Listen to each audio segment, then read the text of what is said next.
Ça fait littéralement 10 minutes que je suis en train de tourner. Je m'étais rendu compte que je n'avais pas appuyé sur le bouton pour enregistrer, donc c'est super. Salut à tous, aujourd'hui comme vous avez pu le voir dans le titre de la vidéo, on se retrouve pas pour une cover, mais on se retrouve dans une vidéo où je vais plus vous parler de mon expérience personnelle, de mon vécu et de choses comme ça. Donc en fait aujourd'hui je vais vous parler de ma chirurgie que j'ai réalisée l'an dernier. Donc il se trouve que j'ai fait une autoplastie. Donc une autoplastie, ça consiste à recoller les deux oreilles. On peut en recoller qu'une, mais bon, moi j'ai fait les deux oreilles. J'ai toujours voulu faire cette opération parce que j'ai toujours été très mal à l'aise avec mes oreilles, j'étais complexé clairement. Après je sais bien qu'elles sont pas décollées tant que ça, qu'elles n'étaient pas décollées tant que ça.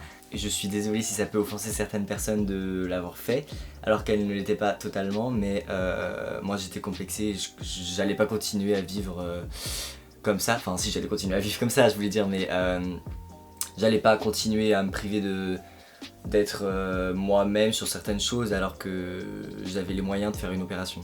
Quand j'étais petit, j'ai pas vraiment eu de moquerie ni quoi que ce soit. Moi déjà en primaire j'aimais pas mes oreilles bien entendu. Je ressemblais plus à un Ouistiti qu'à un humain d'ailleurs, mais enfin bon, voilà quoi. Et du coup, en CM1, CM2, je me suis laissé pousser les cheveux jusqu'à la mâchoire pour cacher mes oreilles en fait. Donc c'est à partir de ce moment-là que tout est parti en cacahuète, devrais-je dire, parce que c'était extrêmement galère pour moi, parce que je m'étais coupé les cheveux vraiment très courts et du coup les gens ils voyaient vraiment que j'avais les oreilles décollées. Je me suis pris des remarques, des critiques, mais même des pichenettes dans les oreilles en hiver et c'était horrible. Mais en soi, je me prenais vraiment pas beaucoup de critiques. Je dis ça, mais ça a dû m'arriver 2-3 fois, mais vous savez bien que les 2-3 fois ça nous est arrivé, on va s'en souvenir toute notre vie.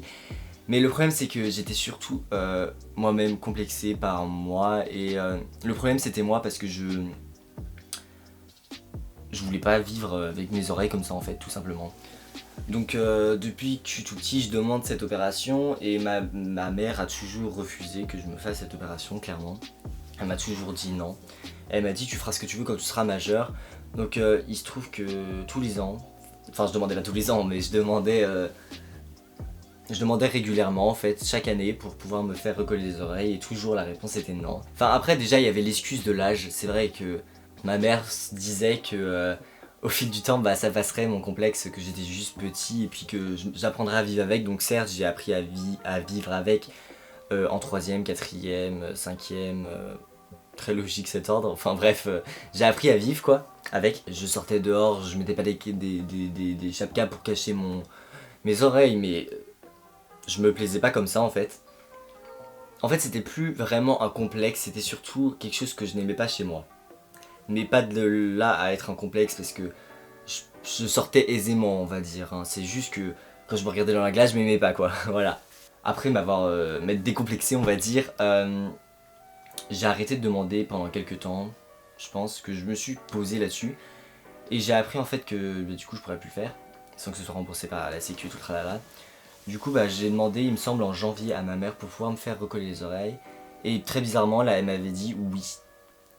Enfin elle m'a pas dit oui tu vas te faire opérer, mais elle m'a dit bah si tu veux vraiment on prendra un rendez-vous avec un chirurgien patati patata. Donc il se trouve qu'on a pris rendez-vous avec mon médecin traitant, qui lui comme tout le monde m'a dit qu'elles étaient pas si décollées que ça. Mais en fait le problème venait du fait que mes oreilles sont proéminentes. Certes elles ne sont pas beaucoup décollées, mais elles étaient certes elles n'étaient pas si décollées, mais elles sont très proéminentes. Il m'a quand même prescrit un pas prescrit, il m'a conseillé un chirurgien sur la clinique mutualiste privée de Rennes, donc du coup la Sagesse. Donc du coup on a pris rendez-vous avec le chirurgien ORL. ORL. Donc du coup on a pris rendez-vous avec le chirurgien Donc du coup on a pris rendez-vous avec le chirurgien ORL. Le premier rendez-vous arrive au mois d'avril il me semble. Donc on va au rendez-vous. Il dit à ma mère que... Enfin il nous dit plutôt pardon, que effectivement mes oreilles ne sont pas décollées tant que ça, mais qu'elles sont proéminentes, donc j'avais bien raison. Et que mais il y avait possibilité de faire la chirurgie bien entendu. Donc le rendez-vous n'a pas duré longtemps, il a duré en soi 10 minutes je pense. Bon, on a attendu longtemps dans la salle d'attente. Et puis du coup il s'en est suivi un deuxième rendez-vous, donc celui-là au mois de juin il me semble. Donc ce rendez-vous, il m'expliquait les effets secondaires qu'il pouvait y avoir. Des effets secondaires, vraiment, il y en a certains c'est atroce, genre... bon, je sais qu'il y a des chances minimales, c'est genre une chance sur 36 milliards, mais... Enfin, il y en avait une, c'était tout le cartilage qui dégage, quoi. Du coup, enfin, genre, il y a certains trucs, ça m'avait dégoûté. Mais en soi, je m'en foutais parce que je me suis dit, de toute façon, ça va pas m'arriver. Donc voilà, et puis c'est là qu'on a fixé une date provisoire pour mon rendez-vous. Donc c'était au mois d'août 2017. Je sais juste que c'était à la fin des vacances et que je reprenais l'école très peu de temps après. Donc là, il m'a donné les documents qu'il fallait remplir par les 2 tuteurs légaux. Donc le document rempli, patati patata, s'en est suivi un autre rendez-vous chez le médecin il me semble, pour qu'il me prescrive... Non, le chirurgien m'avait prescrit, pardon, des trucs spéciaux là qu'il faut mettre sur son corps, des trucs qui puent rouge là. Donc fallait que j'arrive à jeun, en forme, et lavé avec le produit bizarre. Sauf que j'arrivais la veille de la chirurgie, enfin de l'opération du Maroc. Donc j'étais ultra claqué. Et j'avais pas très bien, pas super mangé quoi. Du coup c'était un peu la galère, mais bref. Du coup donc le soir, avant de me coucher, je me suis lavé avec le truc bizarre. Donc du coup, le lendemain je me réveille, là par contre c'était la catastrophe, j'avais super faim parce qu'il fallait être à jeun pour l'opération. Donc super faim, donc surtout si vous faites cette opération, mangez genre super bien le soir même. Et je devais prendre une seconde douche avec le produit bizarre. Rendez-vous à la clinique. Donc en soi je stressais de ouf pour certains trucs quand même, c'est parce que j'ai eu la bonne idée quand même de regarder des vidéos juste avant de youtubeurs ou de personnes comme ça qui faisaient des vidéos à propos de leur autoplastie. Et après j'ai eu la bonne idée de juste marquer dans la barre de recherche de YouTube autoplastie. Et je pensais qu'il y aurait des schémas ou des trucs comme ça, sauf que je me suis retrouvé avec des vidéos de chirurgiens qui filmaient carrément leur intervention. Donc comment vous dire que c'était complètement dégueulasse et que quand le chirurgien m'expliquait ce qu'il me ferait, j'en avais un peu rien à faire parce que voilà quoi. Je voulais juste que mes oreilles soient recollées, tout ce qu'il me faisait j'en avais rien à foutre. J'arrive là-bas, donc j'avais pris une chambre individuelle, donc j'arrive dans ma chambre, là c'était trop bien, j'avais ma petite télé, j'avais mes petites toilettes privatisées et tout. J'ai dû mettre leur robe bizarre bleu foncé là, avec leurs caleçons qui ne servent pas du tout, et la Charlotte. Et les chaussons.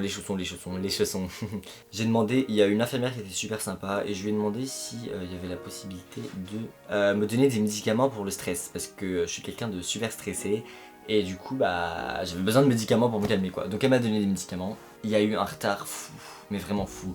Donc j'ai conscience que dans les hôpitaux c'est la catastrophe pour eux parce qu'ils sont débordés et tout. Mais là franchement j'en pouvais plus quoi. Et enfin le pire c'est que j'avais pas de bouffe quoi. Et du coup je devais être opéré à 10h je crois. Ils sont arrivés genre à 13h je crois, donc super. Donc là l'équipe me prend dans mon lit, ma mère me fait bonne chance. D'ailleurs heureusement que pendant mon attente il y avait Desperate Housewives, ça m'a littéralement sauvé la vie parce que c'est ma série préférée depuis que je suis tout petit. On regardait ça avec ma famille depuis que je suis tout petit, donc Desperate Housewives, c'est toute ma vie, vraiment toute ma vie. Du coup ils me prennent dans leur brancard bizarre là. Donc j'arrive, alors là ça a duré longtemps ça aussi, ils m'ont laissé dans un couloir en plein milieu, je voyais des gens qui passaient, je me suis dit bon d'accord, ok super merci. Et là ils m'ont mis dans une pièce, donc là j'ai commencé à chanter parce que je me faisais chier. Et là il y a des gens qui viennent me demander, donc bonjour, comment t'appelles-tu? Ils me demandent ma date de naissance. En fait ils vérifiaient mon dossier quoi. Ils me demandaient si je voulais bien me faire opérer des 2 oreilles. Enfin ils m'ont demandé d'abord où je voulais me faire opérer, après si je voulais bien faire les 2 et tout. Donc franchement le personnel niveau attentionnel, il y a vraiment rien. Niveau attention, il y a vraiment rien à dire. Et du coup là mon chirurgien arrive et puis ils me mettent dans la salle, dans le bloc opératoire. Donc une fois dans le bloc opératoire, déjà il y avait 3 personnes au-dessus de moi. J'étais en PLS parce que je déteste être entouré de gens. Être entouré et être touché par des gens que je ne connais pas. Donc là j'avais un peu peur.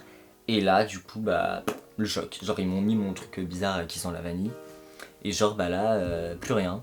Genre plus rien du tout, j'étais couille, enfin je me suis endormi quoi. Et là je me réveille dans une salle où il y avait plein de bip, bip, bip, bip. Et du coup là je me suis dit putain c'est bon je suis mort. Genre je suis dans la salle avec tous les gens qui sont en train de mourir, bref. En fait là je reprends conscience et tout. Et là je me suis dit en fait ils m'ont pas opéré. Genre j'avais l'impression de pas avoir été opéré. Je savais que j'avais un bandage sur ma tête mais je sentais rien du tout et genre ça me faisait super flipper parce que je me suis dit peut-être qu'il y a eu un problème ou alors j'ai commencé à faire une hémorragie, du coup ils ont dû tout stopper et tout recoller, enfin je sais pas, du coup j'ai trop flippé. Du coup l'infirmière est arrivée, super sympa, elle m'a fait donc ça va et tout. du coup oui, je lui ai dit que ça allait, sauf que en fait normalement on sort au bout de 20 minutes je crois. Moi je suis sorti de la salle au bout de 40 minutes, 1 heure je crois. Parce que bah en fait du coup je me suis mis en rythme avec ça. Sauf qu'en fait j'avais pas compris que c'était déjà le rythme de mon cœur. Donc du coup vu que je me mettais en rythme ça faisait accélérer tout le processus de mon cœur. Bref du coup c'était une catastrophe, elle me disait de me calmer et tout. Bref moi j'allais très bien en fait, je me rendais même pas compte que mon cœur battait plus vite. Du coup bah là il m'emmène dans ma chambre, nickel, moi je pétais la forme, c'était trop bien. Bon j'étais claqué hein, mais j'allais très bien. J'étais étonné en fait parce que je me suis dit bah c'est bizarre parce que l'heure d'après j'ai pas eu mal. Alors que toutes les vidéos que j'avais regardées, les gens me disaient qu'ils avaient mal même en sortant directement, alors moi j'avais pas eu mal. Et du coup bah là par contre c'était une catastrophe parce que le chirurgien est venu je crois, je sais plus si c'est mon infirmière ou mon chirurgien. Bref il y en a un des deux qui est venu. Et ils m'ont dit bon bah tout s'est très bien passé, patati patata. Donc là sauvé. Donc ils m'ont dit que tout s'est très bien passé mais j'avais plus qu'à attendre qu'on m'enlève les perfusions. Sauf que là j'ai attendu je crois 4 ou 5 heures qu'on me retire une de perfusion. Donc voilà, donc 5 heures après ils m'ont retiré ma perfusion et je suis retourné chez moi. La nuit s'est très bien passée, j'ai dormi nickel, j'avais des douleurs bien entendu mais j'avais pas mal, enfin c'était sensible, voilà, c'était sensible mais j'avais pas mal. À aucun moment j'ai eu une douleur, vraiment à aucun moment. J'ai pris mes médicaments pendant les 5 premiers jours parce que je me suis dit bah en fait ça vient peut-être de là, c'est peut-être pour ça que j'ai pas de douleur. Et j'ai essayé un jour sans, 2 jours sans, 3 jours sans, aucune douleur, mais vraiment aucune. Donc les gens qui ont eu mal, je sais pas comment ça se fait parce que moi j'ai pas du tout eu mal mais je vais pas m'en plaindre. Donc tant mieux franchement, j'aurais eu la chance de moins sur ça. Et du coup bah vient le jour où ils m'enlèvent mon bandeau, 2 semaines après. Parce que j'avais les cours moi juste après, c'était en août, donc septembre et bref j'avais mes cours quoi. Et là je suis en mode c'était genre le paradis. Mes oreilles elles étaient super collées, elles étaient genre collées à ma tête. Mais genre j'étais tellement content. Sauf que ça a duré 2 secondes parce qu'après ils ont dû mettre un bandana pour que je devais laisser pendant 1 semaine je crois, non-stop. Pour la douche, il fallait des shampoings spéciaux bizarres, verts là, Bioderman je crois, un truc du genre. Pendant les 2 semaines où j'avais mon bandeau, je devais avoir des infirmières parce qu'il y a une oreille qui a très mal cicatrisé, enfin qui a pas très mal cicatrisé, quelle comédie hein. Il y a une oreille qui a mal cicatrisé. Et du coup bah des infirmières devaient passer, donc les infirmières de ma ville elles sont super cool, enfin de ma ville, de ma commune elles sont super cool, je les aime trop donc voilà c'était super. En plus j'avais ma petite Nala qui elle aussi était en PLS, du coup on devait tous les deux avoir des soins. Après je devais mettre mon bandeau que la nuit. La première semaine où j'ai dû enlever mon bandeau, où je pouvais l'enlever la journée, j'ai été extrêmement déçu. Donc c'était mon premier jour de rentrée. Parce que en fait c'était la seule fois où je voyais vraiment mes oreilles, comment elles étaient vraiment au fil de la journée.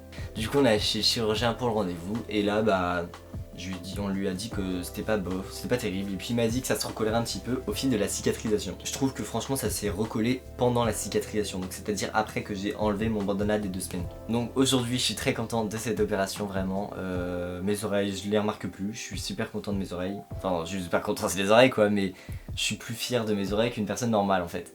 Parce que bah j'étais vraiment pas bien avec et du coup bah maintenant je suis trop heureux. Bah c'est cool quoi parce que bah voilà. Il y en a beaucoup qui vont me demander pour le coût de l'opération. Personnellement l'opération ne nous a rien coûté à moi et ma mère. La chambre privatisée, la chambre individuelle était qu'à 21 €. Si c'est remboursé autant prendre une chambre plus chère. Voilà.